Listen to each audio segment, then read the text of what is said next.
como carinhoso, aquele é grandão, maior que eu. Aí esse apelido pegou. Deus vai usar o Pedro hoje. Quem crê nesse Deus? Vamos orar. Senhor, abençoa teu filho.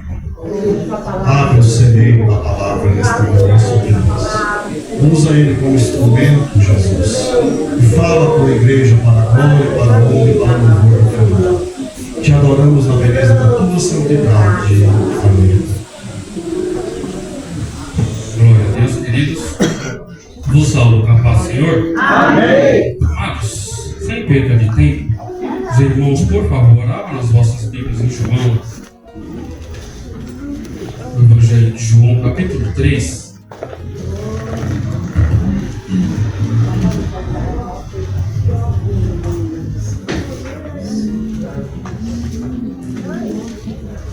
Vamos ler do 31 ao 36.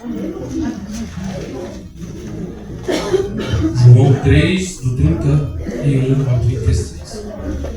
O pastor falou que eu sou grandão, mas graças a Deus, irmãos, eu dos lados eu diminuí. Depois, eu costumo dizer que a minha aliança parece que veio com saliva, né? Depois que eu coloquei no dedo, eu enchi, estufei. E aí, por causa de comer muita besteira por aí, deu alteração de açúcar no meu sangue, né? Então, eu fiquei pré-diabético, comecei a passar com a nutricionista e, graças a Deus, em 3 meses eu perdi 16 quilos. Então, é o que o pastor falou, tudo é possível que crer, viu? Se você crer, vai emagrecer também.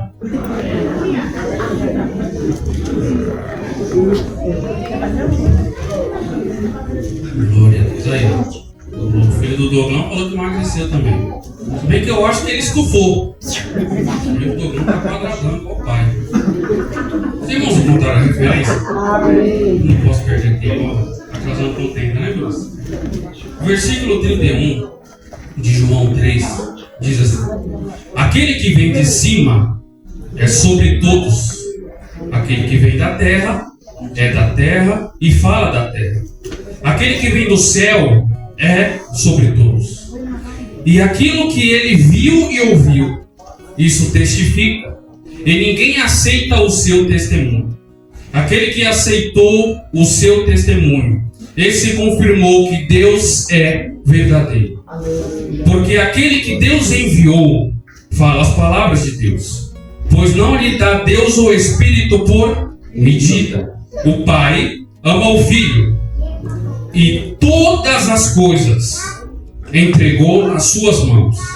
Aquele que crê no Filho tem a vida eterna, mas aquele que não crê no Filho não verá a vida, mas a ira de Deus sobre ele.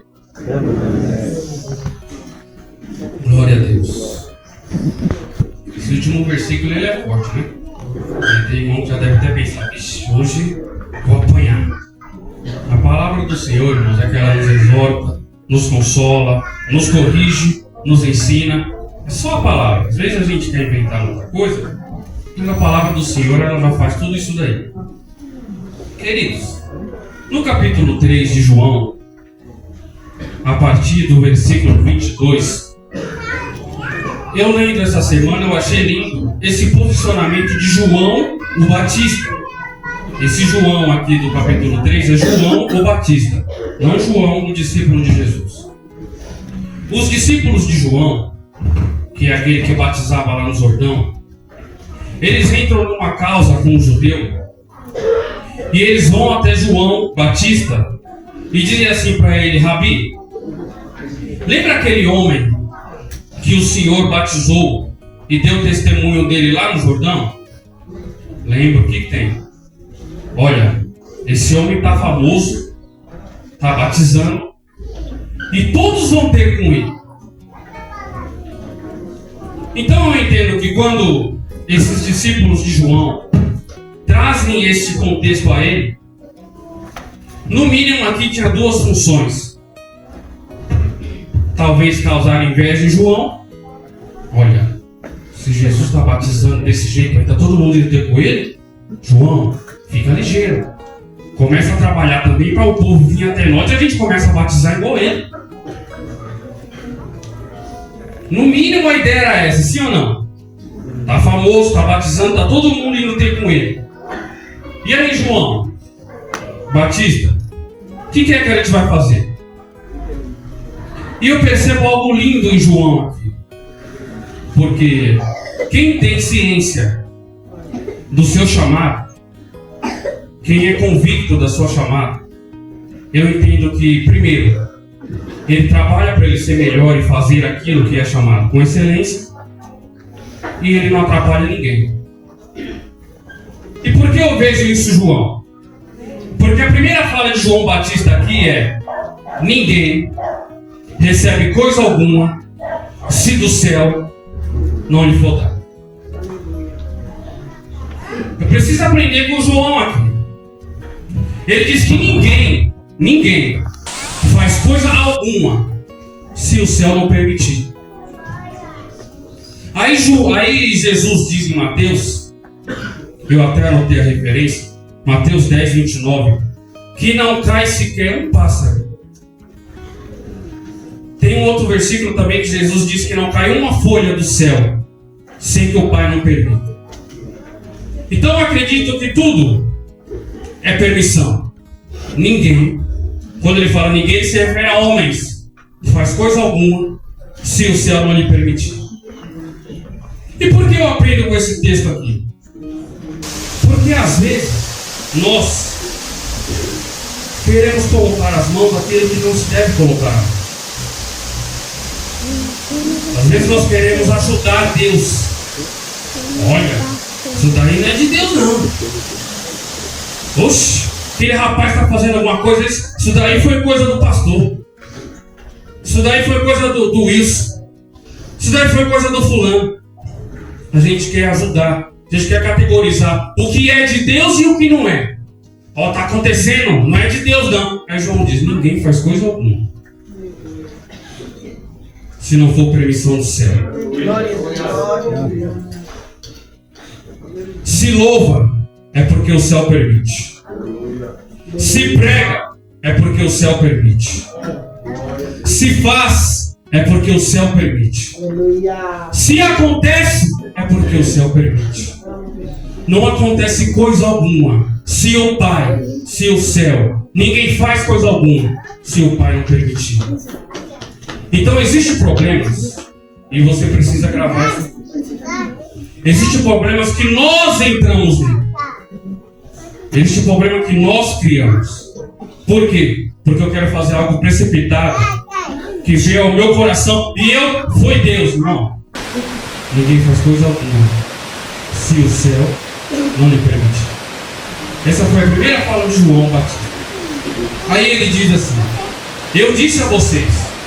Vocês lembram?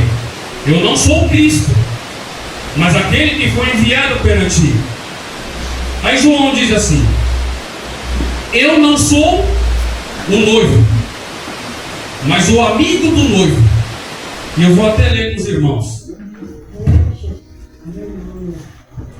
João diz isso no versículo 29. Aquele que tem a esposa é o esposo, mas o amigo do esposo que lhe assiste ou ouve, alegra-se muito com a voz do esposo. Assim, pois, já essa minha alegria está cumprida. E aqui, eu queria com muita humildade trazer para os irmãos só esse contexto aqui, porque tem coisa na Bíblia que nós lemos e é um ler por ler, sabe? A gente lê, mas não adquire o que é que está sendo passado ali.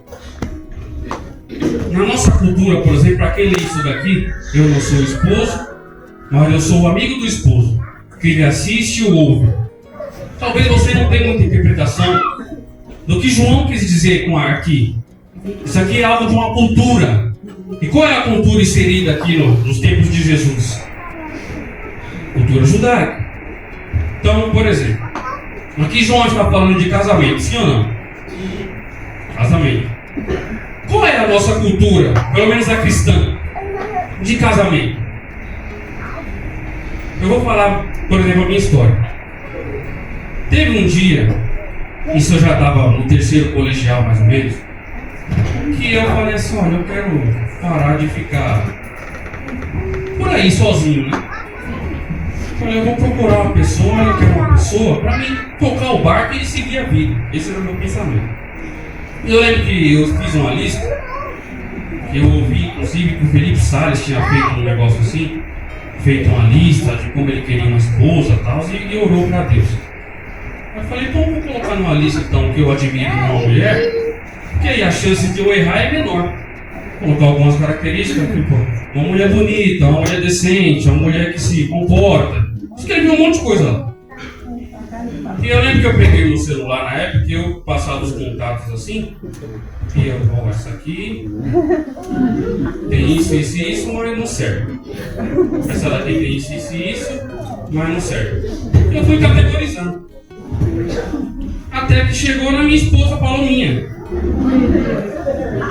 Eu lembro que eu falei assim, olha, eu sei que essa menina que gosta de mim, eu já sabia que ela gostava de mim, modéstia à parte, é bonita, é comportável, é isso, é isso. Olha, eu vou investir nessa daqui. Aí, e nós tava se falando um tempinho, né? Nós tava se falando um tempinho. Aí foi, não, pastor, me ajuda aí. Aí o que eu fiz? Eu mandei mensagem pra Paula. Oh, tá sumida e tal. Comecei a conversar na época no Facebook. E aí começamos a conversar. Só que ela no começo quis fazer jogo duro. Só que, irmão, eu nunca corri de um desafio. Sempre gostei de um desafio, me motiva. E eu venci o desafio, tanto que eu tô casado, vai fazer 2 anos. Só que, isso eu tô falando ainda, não se perde não, você tá falando de costume. Depois de eu convencer a Paloma, eu falei assim, vamos orar para Deus falar conosco, porque no relacionamento cristão, tô falando cristão, a gente precisa orar. A Bíblia nos dá parâmetros de como nós devemos ter uma mulher. Então nós precisamos orar, sim ou não? Orar é falar com Deus. E além de orar, eu pedi conselhos. Pedi conselho à irmã Glória, pedi conselho ao pastor. Como é que você deve escolher uma mulher? E eles me aconselharam e além disso eu fui orar já com ela. Depois de orar, Deus falar conosco, aí eu fui falar com meu sogro, porque a Andréa já sabia. Só que os irmãos devem lembrar do Joab, e o Joab era osso duro. Então eu subi lá e fui falar com o Joab. Depois de uma campanha da irmã Média, eu falei, eu já vou para a campanha de libertação, porque eu não chego lá voando. Aí vim para a campanha da irmã Média, tem glória, Deus falou comigo e tal. Eu falei, agora eu vou encarar o homem lá. Aí subi, a Andréa já um dia antes tinha dado uma conversa nele e tal. Aí cheguei lá, lembro que eu já estou gostando da Paloma, já tem tempo e tal. E você me viu na sua porta de algumas vezes. E eu queria pedir sua filha em namoro. Irmãos, o João começou a rir da minha cara. Eu cheguei lá, eram umas 6h30. Ele veio me dar a resposta às 10 da noite. Ele foi pro quarto e falou, André, tá vendo aí? Pense que lá e ria, e sair, disfarçado. Umas 10 da noite ele veio me dar a resposta. Eu falei, quer saber, eu vou embora. Seu pai não me expulsou daqui, ele aceitou. Depois ele veio falar comigo, eu fui embora. Então, eu orei, eu pedi conselhos. Eu orei com ela, eu falei com os pais dela e nós começamos a namorar. Namoramos, depois de um tempo nós noivamos, depois de um tempo nós casamos. Não vou falar os anos que o pessoal já está falando que eu estava me enrolando a Paloma. Teve um processo aí. Essa é a nossa cultura cristã, ou deveria ser, sim ou não? Porque hoje esse parâmetro está meio invertido, né? Às vezes, para escolher um homem ou uma mulher, a gente já pula a etapa já do conselho e da oração. A gente vai no olhômetro. Só que aí a Bíblia diz que o coração do homem é mais do que todas as coisas. Então, às vezes, você vai, uma moça formosa, coisa linda, ou o rapaz, ó, maravilhoso, vou casar. Aí você namora, no namoro você já identifica com as coisas que você não se agrada. Ah não, no casamento vai mudar, casa. Quem é casado aqui? O casamento muda? Não muda. Não muda. Então é por isso que nós não podemos pular essa etapa do conselho e da oração. Para que a sua escolha, jovens, ouça isso, para que a sua escolha seja mais assertiva. Não vai nessa de, é bonito não, porque, irmãos, o tempo passa. E às vezes o cara que é bonitão hoje, amanhã ele está cansado. Assim como a moça. Às vezes hoje a moça é linda, mas daqui a um tempo ela está cansada. E o que vai segurar o seu relacionamento é amor. Porque se não for o amor, nada segura. Isso eu estou falando dos costumes nossos aqui cristãos, certo? Mas qual era o costume aqui no judaísmo? Que é do que eu estou falando. E eu vou falar de maneira rápida e simples, irmãos. Porque só aqui, só nessa explicação, a gente vai conseguir entender algumas passagens bíblicas. Algumas, não só uma. Naquele tempo, o casamento ele era de duas formas. Primeiro, essa escolha. Ou a escolha era pelo pai de maneira estratégica, caso uma aliança ou algo do tipo. E nós vemos isso em Gênesis, com Isaac e Rebeca, Gênesis 24. Que Rebeca é escolhida a Isaac. Nós vemos esse tipo de casamento. E nós temos também quando o rapaz, o homem, escolhia a moça. Mas aí não é como hoje, só que eu ia lá conversar, que eu falei, conversei lá. Embora eu paguei pela paloma, viu? Pra quem não lembra, eu fui trabalhar no mercadinho lá do Joab. Trabalhei lá um ano ganhando pouco. Subi geladeira nas costas, mais de 3 vezes. Então eu ainda paguei pela paloma. Mas no normal, não se paga. Na nossa cultura não tem esse negócio de pagar dote. Mas na cultura judaica tinha esse costume de pagar o dote. Por quê? Para você entender. Se eu tiver um filho com a Paloma, os avós dele são meu pai e minha mãe, e o pai e a mãe dela, sim ou não? Sim. Isso é a nossa cultura. Mas no judaísmo não. Se o Leonardo casa-se com a Vitória e tem um filho, naquela cultura, ele estava dando continuidade à descendência dele e do pai dele. E não dos pais dela. Então a moça, ela só dava continuidade à descendência do pai do noivo. É por isso que o pai estabelecia um dote, um valor. Porque já que você vai tirar uma joia preciosa da minha casa, você vai pagar, rapaz. Não é assim. E outro, o pai estabelecia o valor que ele quisesse. Sabe onde nós vemos isso, por exemplo? Gênesis também. Quanto tempo Jacó trabalha por... A princípio ele pensou que era Raquel, né? Quanto tempo? 7 anos. Aí Labão vai lá e dá quem pra Leia? Aí, não era essa que eu queria não. E agora, Labão? Trabalha mais 7 anos, então você fica com as duas, tá bom? Trabalhou 14 anos, ficou com Leia e Raquel, sim ou não? Então tá na Bíblia que eu tô falando. Eu estou trazendo referência para vocês entenderem que não é conversa fiada não. Então tinha o dote, o pai estabelecia o dote. Só que esse dote, esse valor, ele não poderia ser pago com herança. Com dinheiro que eu ganhei, que eu herdei. Ele deveria ser pago com trabalho. Com dinheiro que eu levantei. Por quê? Porque o noivo trabalhando, levantando esse valor que o pai queria ir pagando, o pai tinha um parâmetro de que o camarada era trabalhador, de que o camarada tinha condição de levantar dinheiro e tinha condição de sustentar uma casa. Então, em um ano, ele tinha que levantar o valor que o pai queria e pagar pela noiva dele. Isso eu estou falando de casamento naquela cultura. Depois que ele pagava, aí, e detalhe, eu esqueci de falar aos irmãos, nesse meio tempo, aquela cultura não tinha esse negócio que nós fazemos hoje, de que eu vou na casa da Paloma, ela vem na minha casa, e a gente fica lá até 10, 11, meia-noite conversando, não. Enquanto o noivo trabalhava, ele usava um padrinho, que é o amigo do noivo. E o amigo do noivo fazia este meio campo, que era levar informações ou boas novas do noivo para a noiva e da noiva para o noivo.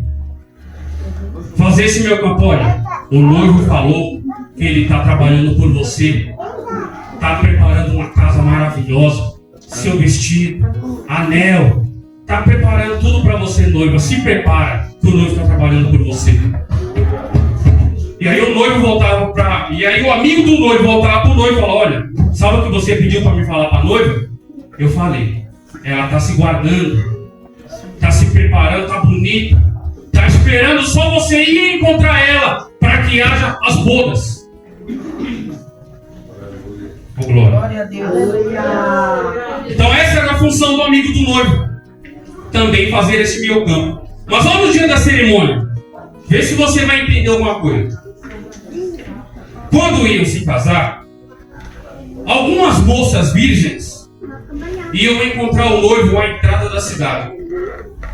E em suas mãos elas tinham que ter lamparinas.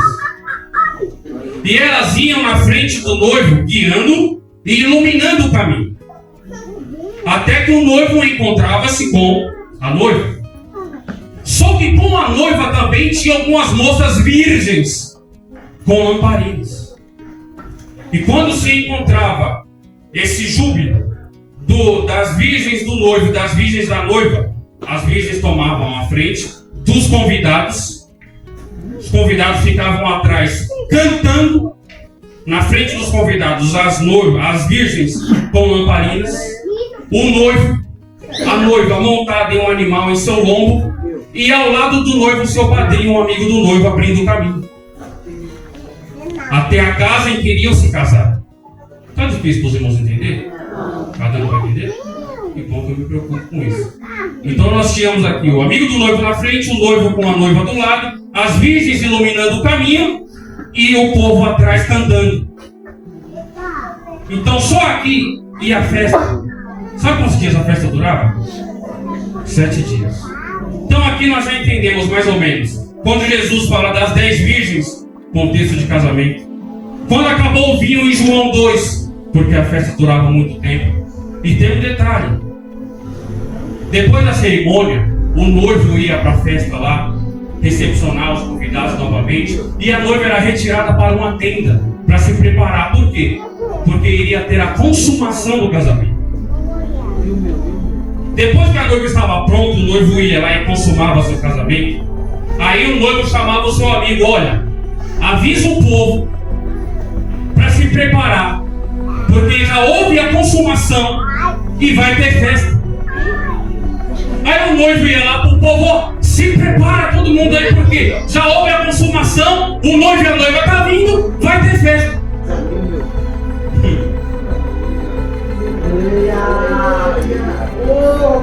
Então olha o que João diz: eu não sou o, mas sou amigo do noivo. Então o que João estava dizendo? Olha, eu sou aquele camarada que abre o caminho e anuncia as boas novas. Quais? Se prepara, vai ter festa. Glória. Se mantém santa, porque vai ter festa. Glória. Ei, o noivo está preparando tudo. Fique em paz, ele está vindo, vai ter festa. Glória. Aleluia.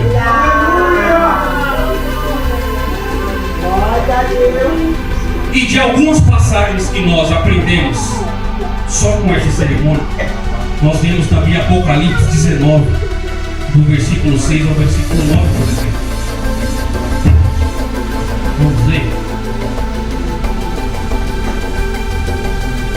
Apocalipse. Eu vou pedir para os irmãos ficar com a Bíblia, porque a gente vai bater alguns versículos. 19, 6 não. E ouvi como a voz de uma grande multidão, e como a voz de muitas águas. Vamos fazer o seguinte? Vamos segurar isso daqui. Então eu vou trazer uma outra explicação para os irmãos. A gente lê isso aqui no final. E aí vai ficar bem mais mastigado para os irmãos isso daqui. Então os irmãos vão entender a cerimônia. Entendeu que João diz: não sou noivo, mas sou amigo do noivo. Mas João diz assim: convém 3:30, que ele cresça e que eu diminua. Então João está falando assim: olha, ele tem que crescer mesmo, ele tem que ser o grande mesmo, ele que é o maioral mesmo, ele que é o chefe mesmo, eu tenho que diminuir. Por quê? Porque quando Cristo está na história, eu diminuo, mas ele cresce. Eu não sou o Cristo, eu sou aquele que anuncia as boas novas. Quais? Eu subi para o meu Pai, mas vou preparar-vos lugar. Por quê? Para quando eu vim,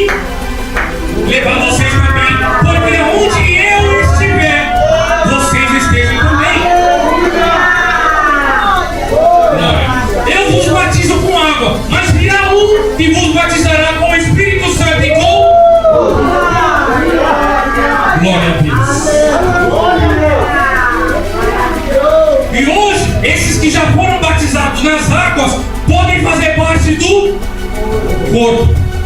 Então o primeiro batismo você já recebeu. Só que esse segundo você vai receber também. Como? Com o Espírito Santo e com fogo.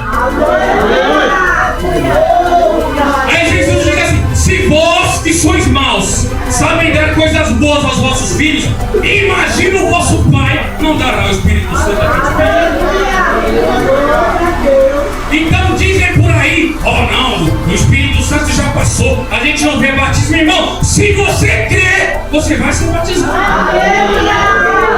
Por quê? Se tu podes crer, tudo é possível quem crê. O pastor falou aqui, sim ou não? Aí João continua. João continuou seu discurso. Nós vamos voltar lá para os dois.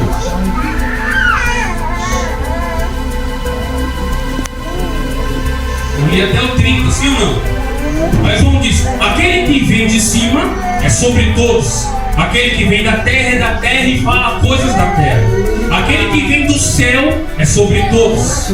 E aquilo que ele viu e ouviu, isso testifica. E ninguém aceita o seu testemunho. Aquele que aceitou o seu testemunho, esse confirmou que Deus é verdadeiro. Versículo 34. Porque aquele que Deus enviou fala as palavras de Deus, pois não lhe dá o Espírito por... Aí olha no versículo 35 que João diz: o Pai ama o... e todas as foram entregues em suas mãos. Que todas as coisas são essas? Que o Pai entregou ao Cordeiro de Deus que tirou o pecado do mundo, ao Senhor Jesus. Que todas as coisas são essas? Eu separei algumas. Primeiro Pedro capítulo 3, versículo 32. Pedro diz assim: que foi para o céu, referindo-se a Jesus, e está sentado do lado direito ou à destra de Deus, governando os anjos, autoridades e os poderes do céu. Então Deus Pai constituiu a Jesus Cristo lugar à sua destra, à direita de Deus Pai, poder.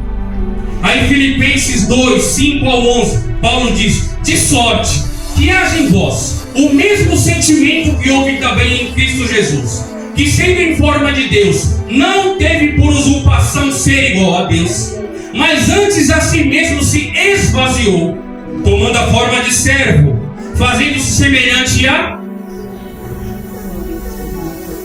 Vocês vão dormir? Fazendo-se semelhante a homens e reconhecido em figura humana. Humilhou-se a si mesmo, sendo obediente até a morte e morte de cruz. Aí olha, aqui Paulo está falando só do preço de Jesus. Aí ele fala, ó, pelo que também Deus o exaltou soberanamente e lhe deu um nome que está acima de todo o nome, para que o nome de Jesus se dobre todo o joelho, nos céus, na terra e debaixo da terra, e que toda língua confesse que Jesus Cristo é Senhor, para a glória de Deus Pai. Então Deus deu a Jesus, segundo a Bíblia aqui, lugar à sua direita, um nome que está acima de todo nome, que todo o joelho e língua confessará, sim ou não? Está escrito. Então agora nós vamos para um, que esse daqui, irmãos, eu preciso. É um dos que está ardendo em meu coração já tem uns dias. Olha só a Bíblia em Apocalipse. Nós estamos falando aqui da fala que Jesus disse no versículo, que João Batista disse no versículo 35. A ele foram dadas todas as coisas, sim ou não? Aí eu já disse, foi dado lugar à sua direita, foi dado um nome que está acima de todo nome, sim ou não? Olha Apocalipse capítulo 5, os irmãos acharam? Amém. Eu preciso que você ache, a gente vai ler.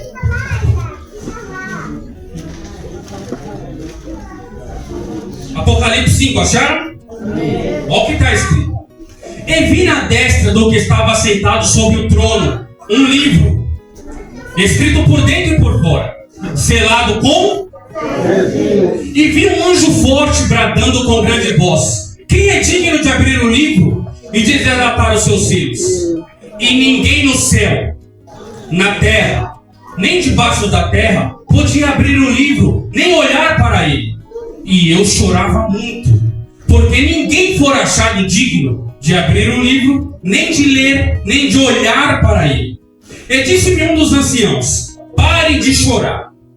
Eis aqui o leão de Judá, a raiz de Davi, que venceu para abrir o livro e desatar os seus 7. Glória a Deus.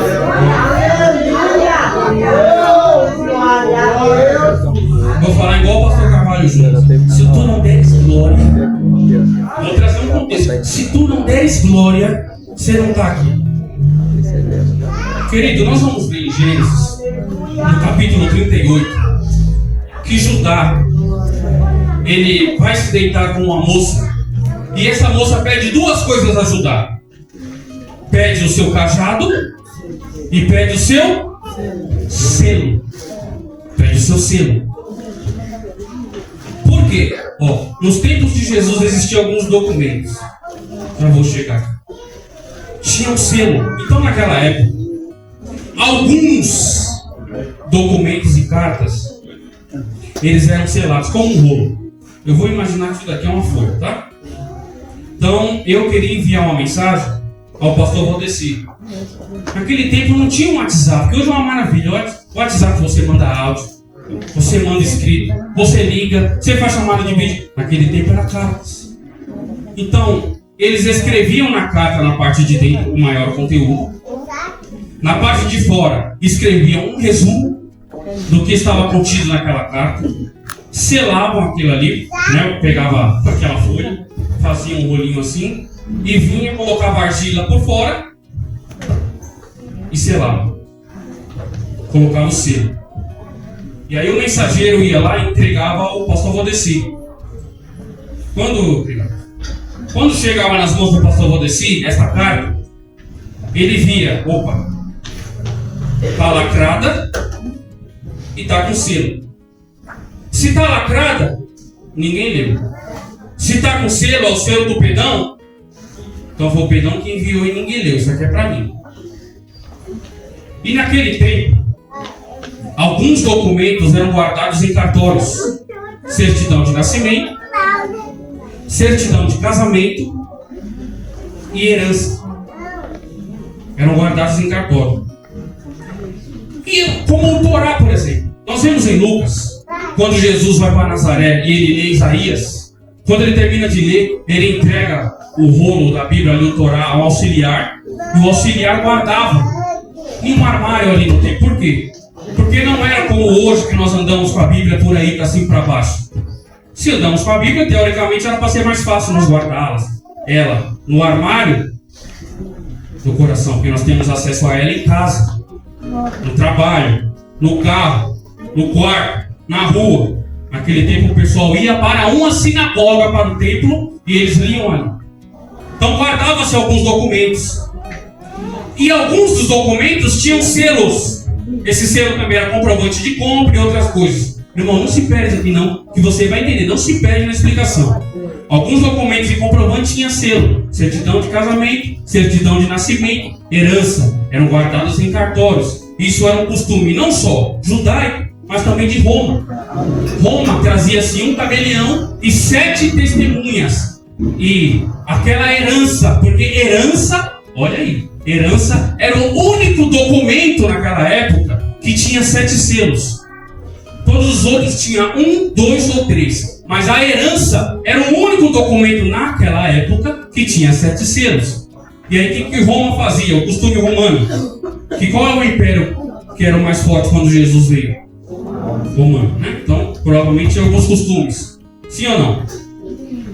Então, trazia-se um tabelião e 7 testemunhas selavam aquela herança, cada um com seu selo. Então, ó o que eu estou explicando aos irmãos. Alguns documentos eram guardados. O único documento que tinha 7 selos era a herança. Os irmãos entenderam isso aqui? Vamos voltar para o Apocalipse 5. João está no céu. E ele vê alguém no trono, anciãos, homens com asas de águia e outras coisas. Aí ele viu na destra ou na direita do que estava assentado sobre o Deus Pai um livro escrito por dentro e por fora, selado com quantos selos? E vi um anjo forte bradando com grande voz: quem é digno de abrir o livro e desatar os seus selos? Se era herança normalmente é de pai para filho. Olha isso. De pai para filho. Aí João olha assim no céu. Não tem ninguém. Olhou na terra. Não tem ninguém. Olhou debaixo da terra. Não tem ninguém. Aí João se desespera e chora. Aí diz aqui no versículo: e eu chorava muito, porque não achei ninguém digno no céu, na terra e debaixo da terra, que fosse digno de abrir o livro e de desatar os seus 7 selos. Glória a Deus. Aleluia. Graças. Glória a Deus. Glória a Deus. Aleluia. Eu imagino que aqui João ele volta lá no Sermão da Montanha, lá naquela montanha na Galileia. Quando estavam lá, Jesus disse assim no capítulo 5 de Mateus: bem-aventurados os pobres de espírito, porque deles é o reino dos céus. Bem-aventurados que choram, porque eles serão consolados. Bem-aventurados mansos, porque eles herdarão a... Aí Jesus diz em Mateus 1: tomai sobre vós o meu jugo e aprendei de mim que sou... Então Jesus, ele diz aqui em Mateus 5 que bem-aventurados mansos, porque eles herdarão a... E em Mateus 11 ele diz: aprendei de mim que eu sou e humilde de coração, e encontrareis descanso para a vossa alma. Glória a Deus. Então João, no mínimo, ele lembrou: bem-aventurados que choram, porque serão consolados. Isso a gente vê no versículo 6. Mas antes: bem-aventurados mansos, porque herdarão a... Então quando ele olha céu, terra e debaixo da terra, ele não encontra naquele momento quem falou isso aqui. Quem falou isso aqui? Cristo, o Cordeiro de Deus, que tira o pecado do mundo. Glória a Deus. Por isso ele chora, porque ele não vê o Cristo, ele não vê ninguém digno, ninguém herdeiro, ninguém poderia pegar esse livro na mão de Deus o Pai e de desatar os seus. Ninguém. Glória a Deus. Glória a Deus. Só que aí um ancião fala: João, pare de chorar. Imagina que João.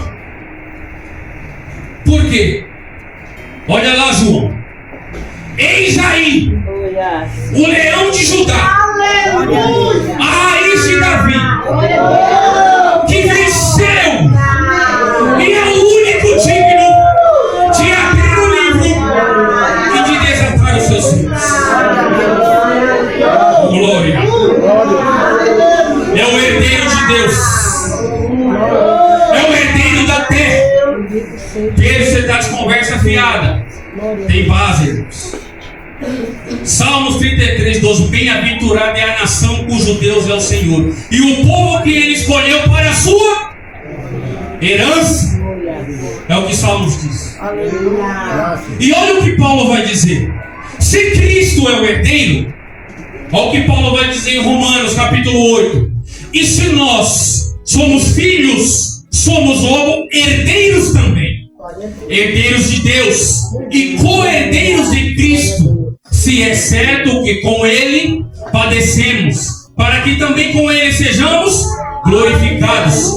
Porque para mim tem como certo que as aflições deste tempo presente não se comparam com a glória que está preparada e há de ser revelada para nós.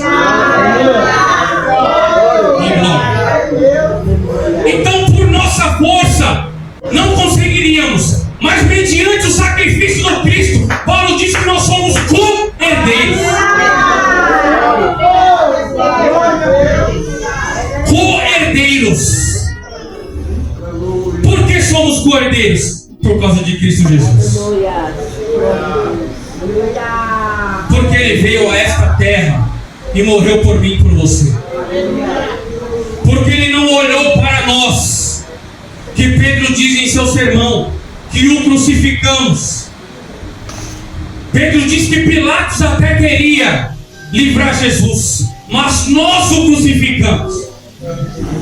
Mas ainda assim Isaías escreveu lá, que Ele levou sobre si todas as nossas iniquidades e as nossas dores. Levou sobre si, por quê? Para nos dar a paz, a vida, a salvação, e para nos fazer co-herdeiros do quê? Do céu. Do céu. Aleluia. Aí nós conseguimos entender. Glória a Deus. O que diz em Apocalipse, olha, a glória de Jesus Cristo, Ele não reparte com ninguém. Essa glória é única. Essa glória é só de Cristo, divina. Ele não reparte com ninguém. Mas tem algo, glória.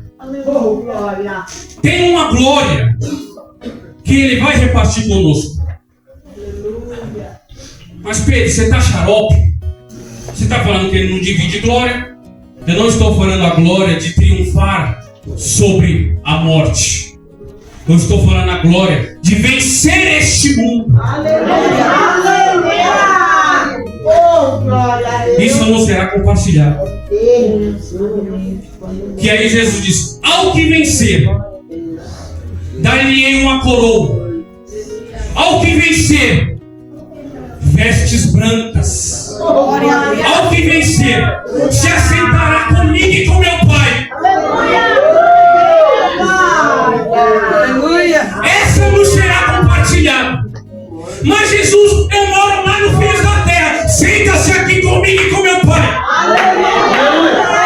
Mas Jesus, eu sou dos humanidades. Senta-se aqui comigo e com meu Pai. Coroa, vestes brancas. Isso nos está preparado na glória. E por quê? Porque somos co-herdeiros de Cristo.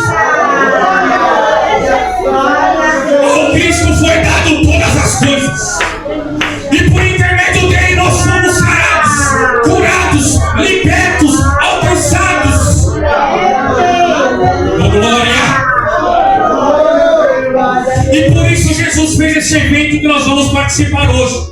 Fazer isto em memória de até que eu volte. Oh, glória! Então hoje é um ensaio do que nós passaremos na glória. Onde o próprio Cristo virá com uma bandeja. Está aqui Renato, serva boa e fiel. Está aqui Júlia, serva boa e fiel. Está aqui Valdeci, servo bom e fiel. Entra pro gozo de teu Pai.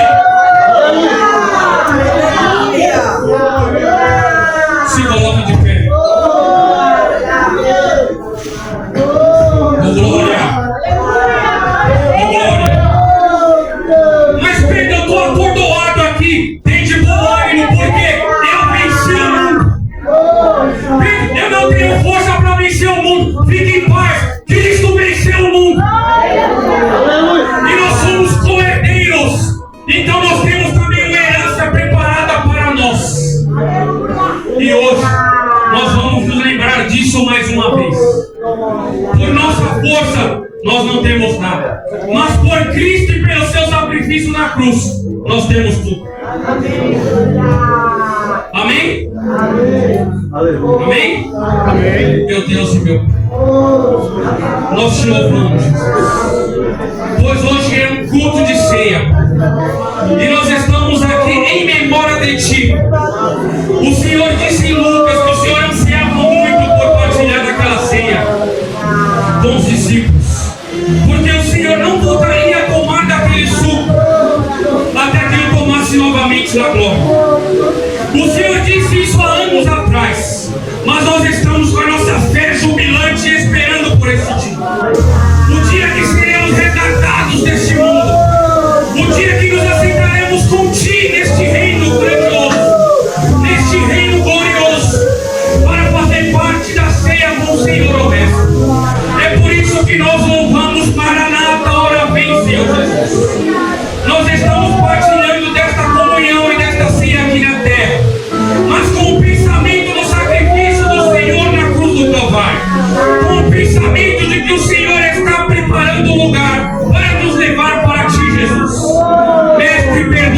nossas transgressões, perdoa os nossos pecados, as nossas iniquidades. Pai, Senhor querido, ajuda-nos a fazer parte do teu corpo e nos permita, por intermédio de ti, vencer a este mundo, Pai, e partilhar desse sentimento com o Senhor na glória.